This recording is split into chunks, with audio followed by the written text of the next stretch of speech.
My girlfriend said she was just going out with coworkers. At midnight, I walked into the club and saw her dancing with her boss until she saw who I was with. I'm Ryan, 28 years old, male, and I swear my hands are still shaking as I type this. Not from anger, not from adrenaline, but from that hollow, stomach-dropping, what the hell just happened kind of disbelief. My girlfriend, Jenna, 27, told me she was just going out with coworkers. That was her line. Said it with this breezy, practiced casualness, tossing her hair over her shoulder while slipping on her black heels. The ones she never wore for me unless it was some special dinner. She kissed me quick on the cheek, left this faint trace of perfume that clung to the room long after she walked out the door. I remember staring at the empty doorway for a long time, longer than I should have. Something in my gut whispered, "Liar." But I brushed it off. I always brush it off. That's kind of the pattern with Jenna. Little things that didn't add up. Like the nights she'd work late, but come home laughing too hard at jokes I wasn't in on. Or the way she kept her phone face down, charging next to her at night like a baby monitor. I've been with Jenna 3 years. 3 years of learning her tells, her moods, her stubborn streaks. She can be sweet, don't get me wrong, but sweet in a way that's selective. Sweet when it benefits her. Sweet when there's an audience. When it's just us? Sometimes I felt like a placeholder, the background character in the Jenna show. So that night, I texted my buddy Marcus, 29. He's one of those brutally honest friends who doesn't sugarcoat anything. I told him, she's out with coworkers again. He replied instantly, bet it's the boss. He didn't even need context. Because yeah, her boss, Eric, 35, recently divorced, charismatic, always sliding into conversations about taking the team out for drinks. I'd met him once at her company's holiday party. The guy's handshake was too tight, too long, and he didn't look at me. He looked through me, like he already knew I wasn't competition. By midnight, I couldn't sit at home anymore. My chest was buzzing with that awful restless electricity, the kind that makes you pace holes in the carpet. Marcus called and said, "Dude, let's go. I know the spot. She's not as slick as she thinks." So we drove. Neon lights bleeding into the night, the low thump of bass you can feel in your ribs as you get close. The club she'd never set foot in, according to her, because clubs are for college kids. And there she was, spotlights catching her dress, the sequins glittering like shards of glass. Her head tilted back, laughing, hair stuck to the sweat on her neck. And Eric's hands, her boss's hands, on her hips. Too close. Way too close. They weren't just dancing. They were orbiting each other, like the whole damn floor didn't exist.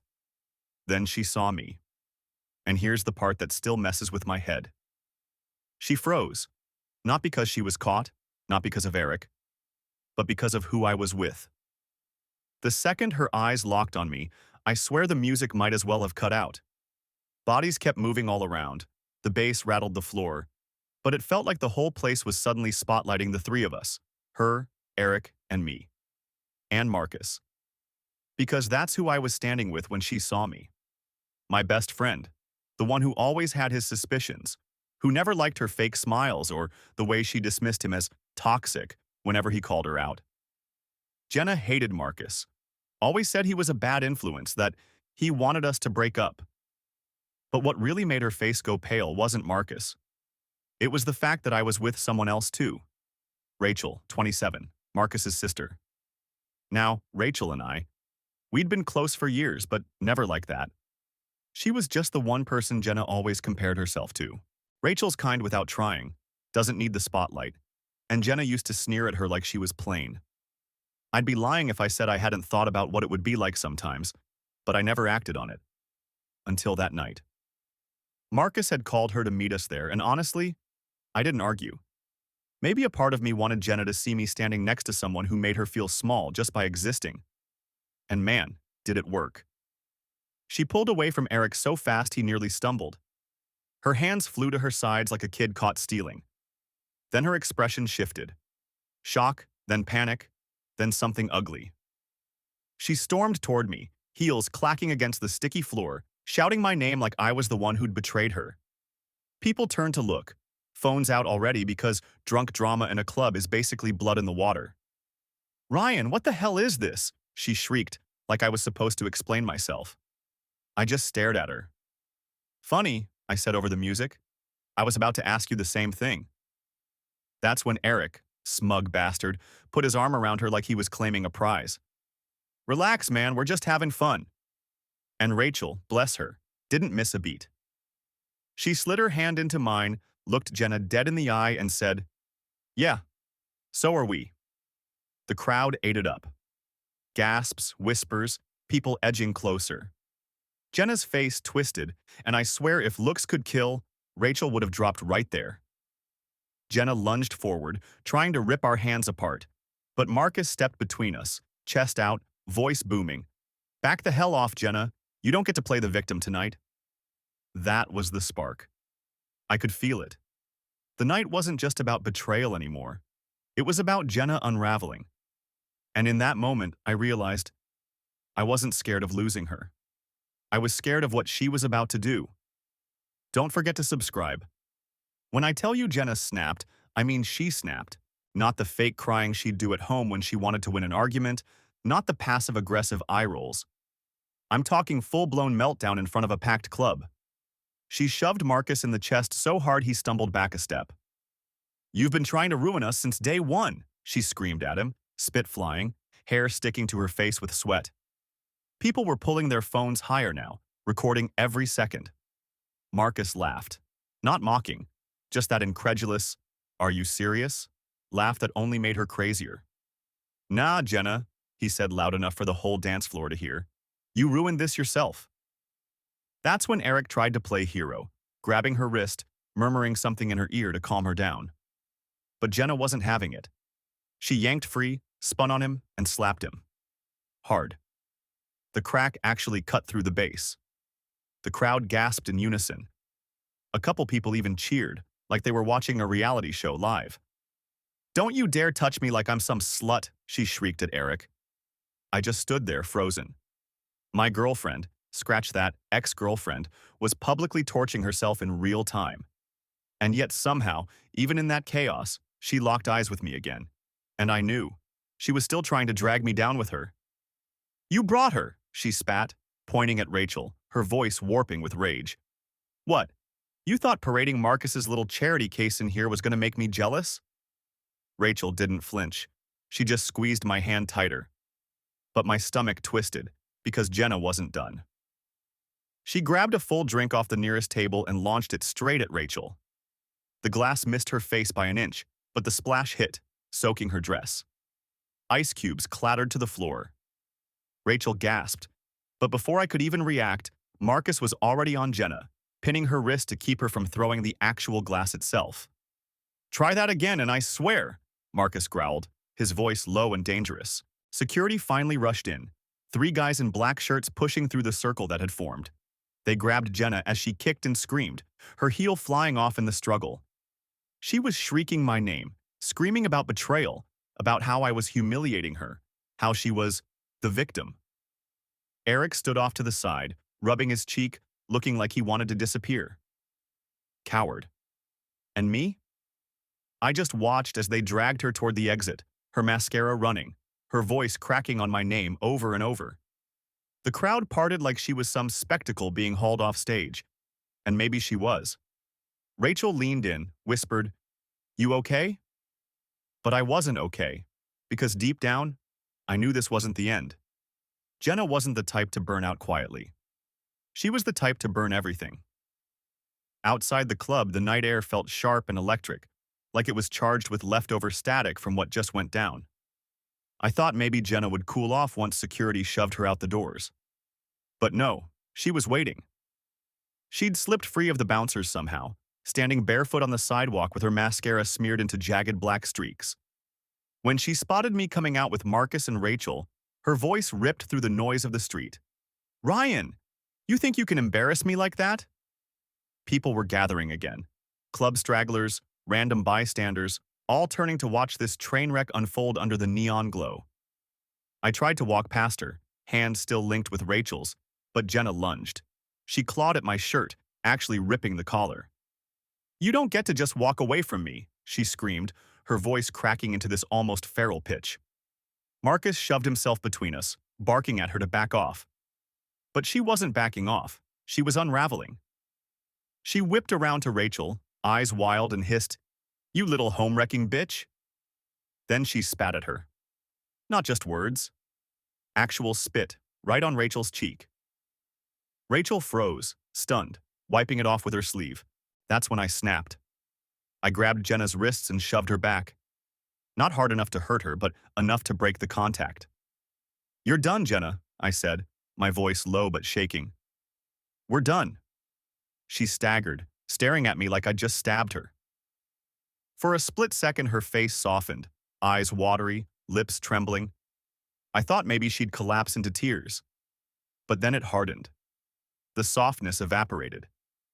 "You think this is over?" she hissed, voice low now, dangerous. "You think you can humiliate me and just leave?" She stormed off into the night, barefoot, clutching her phone like it was a weapon. I should have felt relief. Instead, dread crept into my gut. Because I knew Jenna. And Jenna didn't retreat. She plotted. By the time I dropped Rachel off at her apartment and got home, my phone was blowing up. Missed calls, voicemails, texts in all caps, screenshots of posts she'd already made online, cryptic crap like, "Some men are snakes, wait till the world hears the truth." And then came the kicker. A text with a picture of my front yard. She was outside my house. The caption, "Talk to me, or I'll make you sorry." I stood frozen at the window, staring down at her figure in the streetlight glow, pacing like a caged animal. This wasn't heartbreak anymore. This was war. Don't forget to subscribe. Update. Wow, I didn't expect this to blow up like it did. Honestly, I figured a couple people would tell me to just leave her and move on. But holy hell, the amount of comments, DMs, and even people sharing their own horror stories. It's overwhelming, but in a good way. Couple things I want to clear up because y'all had some funny takes. To everyone saying, "Bro, your girl is straight feral." Yeah. I felt that when she spat on Rachel. I've never seen her that unhinged. Whoever said, "She's the type who'd slash tires while crying and then blame it on Mercury retrograde." You might be psychic. Hold that thought. And for the people DMing me asking if Rachel and I are a thing now, slow down. She's Marcus's sister. She had my back, but this isn't about rushing into some rebound. My head's not even close to clear enough for that. So, the night Jenna showed up at my house? That was real. I didn't let her in, didn't respond. Marcus actually drove over and parked in my driveway until she left around 3 a.m. She was screaming at the top of her lungs at one point, accusing me of cheating in plain sight and threatening to tell everyone I was abusive. Classic Jenna move. Flip the script before anyone can call her out, and she's doubling down online. Her Instagram stories are a full-blown novella. Vague posts about betrayal, crying selfies, and even one pic of her boss, Eric, with the caption, "At least some people appreciate me." Which is wild, considering she smacked him in public not even 24 hours ago. But here's where it gets interesting. A lot of you said to document everything. That advice hit me hard because if she's willing to play dirty, I need to protect myself. So I've started saving every text, every voicemail, every unhinged post. Marcus is even helping me set up a folder for it all. Because this isn't just about breaking up anymore. Jenna's trying to rewrite the story, make me the villain so she can walk away clean. And I'll be honest with you guys, a part of me is pissed enough that I don't just want to defend myself. I want her to feel the sting. I want her to look around and realize the stage she built for herself has collapsed right under her. So yeah, I think I'm done playing defense. Next time I post, I'll tell you how I flipped the script on her. Sweet revenge, like some of y'all put it. And trust me, it's going to hit her right where it hurts the most. The morning after that sleepless night, I walked outside to find the first sign Jenna wasn't letting go quietly. Long, jagged scratches running down the side of my car.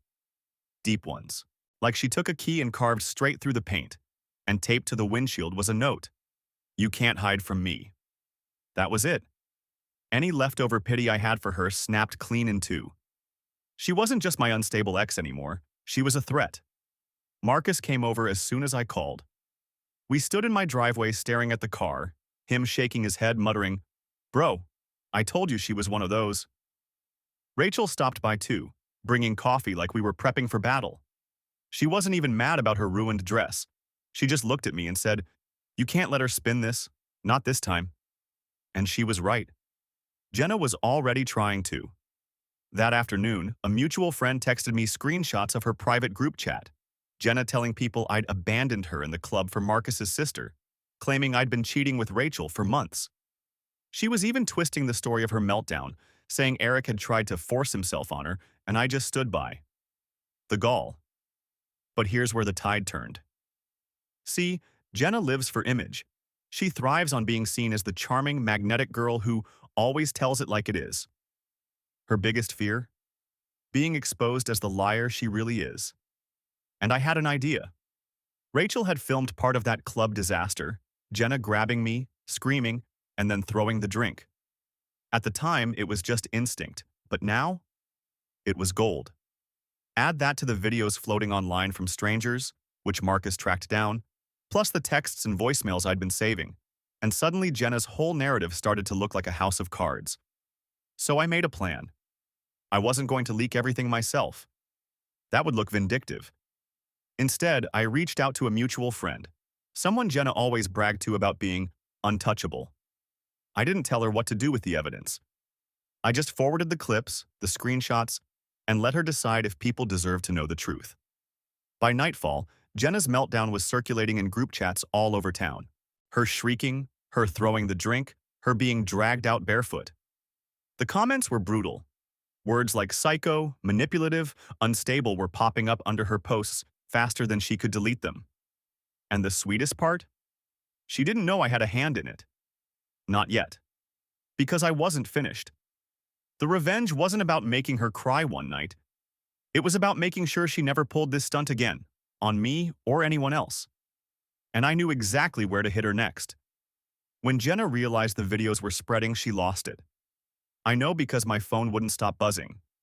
36 missed calls, 11 voicemails. Some were sobbing apologies, others were pure rage. Her voice screeching, "You ruined me, Ryan. I'll ruin you back." But the real kicker? She showed up at my job. I work in IT at a mid-sized firm. Professional, quiet office, not the place for theatrics. And yet, there she was at reception, eyes wild, makeup smeared, demanding to see me. The receptionist called in a panic. "There's a woman here for you." By the time I walked out, Jenna was already screaming loud enough for the whole lobby to hear. She accused me of cheating, of abuse, of publicly humiliating a woman who loved me.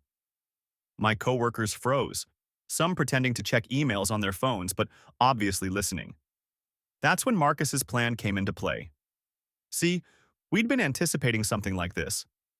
And I'd already tipped off HR, showed them the evidence folder, explained the situation.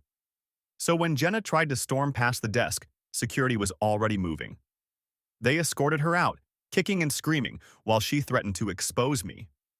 Except here's the thing, she'd already been exposed, and I wasn't done. Jenna's whole identity revolves around her job. She works in PR, spin doctoring, as Marcus calls it. The boss she'd been grinding against on the dance floor? Eric. The same Eric who sat her down Monday morning after the meltdown and told her, "This behavior doesn't align with the company's values." How do I know?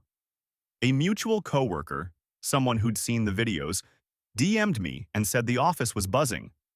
Apparently, HR had also received anonymous submissions of the footage. Funny how that works. So Jenna doubled down in the only way she knew: social media. She started posting long rants about toxic men and narcissistic exes. She even uploaded a crying selfie captioned, "I gave him everything. He gave me betrayal." Except this time, the comments weren't sympathy. They were receipts. People dropping clips, screenshots, even quoting her own words back at her. Every attempt she made to claw her way back just buried her deeper. And the sweetest part? I never once had to say her name. She was burning herself down while I stood back and watched the flames. But like I said before, Jenna isn't the type to bow out. She isn't wired for quiet shame.